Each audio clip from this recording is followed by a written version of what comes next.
Assalamualaikum warahmatullahi wabarakatuh. Selamat malam Pak Hadi Guna. Saya Evan Fatoni dengan NIM 411222-036. Pada kesempatan ini saya akan mempresentasikan hasil ujian akhir semester mata kuliah keamanan sistem informasi.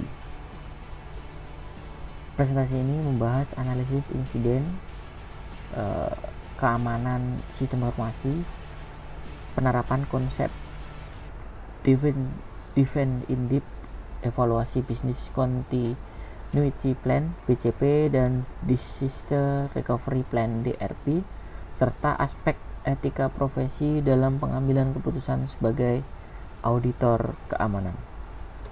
Next. Ringkasan kasus dan pelanggaran OWASP. Pada saat studi kasus ini ditemukan beberapa kerentanan keamanan yang cukup serius. Pertama adalah Broken Object Level Authorization dan BOLA, di mana pengguna dapat mengakses data pemilik pengguna lain hanya dengan mengubah ID pada URL. Kedua, SQL injection, karena aplikasi masih menerima input tanpa validasi yang memadai sehingga penyerang dapat menjalankan perintah SQL berbahaya. Selain itu, terdapat cryptographic failure, yaitu penggunaan mekanisme enkripsi yang lemah sehingga data sensitif mudah disalahgunakan. Terakhir, proses logging dan disaster recovery belum berjalan dengan baik karena monitoring masih minim dan backup belum pernah diuji proses pemulihannya. Oke, next. Prinsip Defense in Depth, untuk mengatasi berbagai resiko tersebut digunakan pendekatan Defense in Depth atau arsitektur berlapis. Konsep ini menerapkan keamanan secara berlapis sehingga apabila satu lapisan berhasil ditembus, masih terdapat lapisan lain yang mampu memberikan perlindungan. Lapisan tersebut meliputi keamanan pada sisi pengguna, API, logika bisnis, basis data, infrastruktur jaringan, sistem monitoring, hingga kebijakan tata kelola organisasi. Next. Untuk keamanan lapisan klien dan API, pada lapisan pertama dilakukan pengamanan pada sisi aplikasi dan API. Di sisi front end dilakukan validasi data menggunakan session yang aman dengan HTTP only, secure cookies, serta menghindari penggunaan ID yang mudah ditebak dengan menggantinya menggunakan UUID. Dan pada sisi API diterapkan autentikasi menggunakan JWT atau OAuth 2, otorisasi berbasis hak akses, serta mekanisme red limiting untuk mencegah penyalahgunaan layanan. Next. Untuk logika bisnis basis data, pengamanan pada logika bisnis basis data untuk mencegah SQL injection serta validasi input secara terpusat. Sedangkan data sensitif diamankan pengguna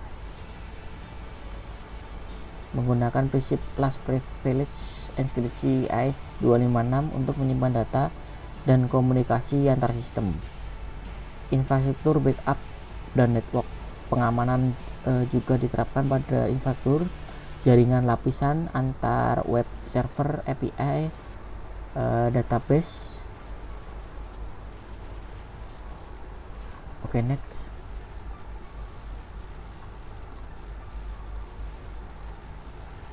Untuk infrastruktur backup dan network, jaringan dipisahkan antara web server, API, dan database agar tidak mudah menyebar. Server selalu diperbarui melalui patching dan handling secara berkala. Selain itu diterapkan backup pada metode 321, yaitu memiliki 3 salinan data, 2 media penyimpanan berbeda, dan 1 salinan disimpan secara offline atau lokasi lain. Next, monitoring dan insiden response.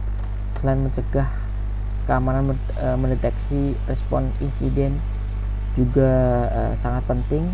Sistem menggunakan CIEM untuk mengumpulkan log secara terpusat sehingga aktivitas mencurigakan dapat dideteksi lebih cepat. Ketika insiden terjadi, langkah pertama mengisolasi sistem yang terdampak, kemudian melakukan pemulihan data backup yang telah diverifikasi. Next, evaluasi BCP dan DRP. Backup belum pernah diuji proses restore, belum tersedia skenario layanan darurat, komunikasi saat insiden belum terstruktur. Rekomendasi penyusunan business impact analysis, pembentukan tim penanganan insiden, simulasi secara berkala, pengujian disaster recovery minimal 1 kali dalam 1 tahun. Next, sebelum fitur berbasis artificial intelligence AI diimplementasikan, perlu dilakukan audit keamanan secara menyeluruh, bertujuan memastikan sistem memenuhi aspek keamanan, undang-undang perlindungan data pribadi, serta prinsip privasi by design. Ruang lingkupnya audit mencakup modul AI, database pengguna, API, autentikasi, manajemen persetujuan pengguna, serta kebijakan privasi. Connect. Sebagai auditor keamanan informasi, kita memiliki tanggung jawab profesional untuk melindungi kepentingan publik. Temuan keamanan harus direkomendasi secara objektif. Apabila resiko masih tinggi, berhak menolak memberikan persetujuan keamanan atau security sign-on. Kesimpulannya, keamanan sistem tidak hanya bergantung pada teknologi, tetapi membutuhkan tata kelola yang baik. Oke, next.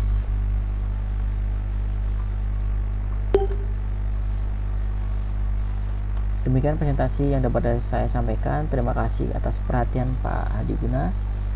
Kurang lebihnya saya mohon maaf. Wassalamualaikum warahmatullahi wabarakatuh.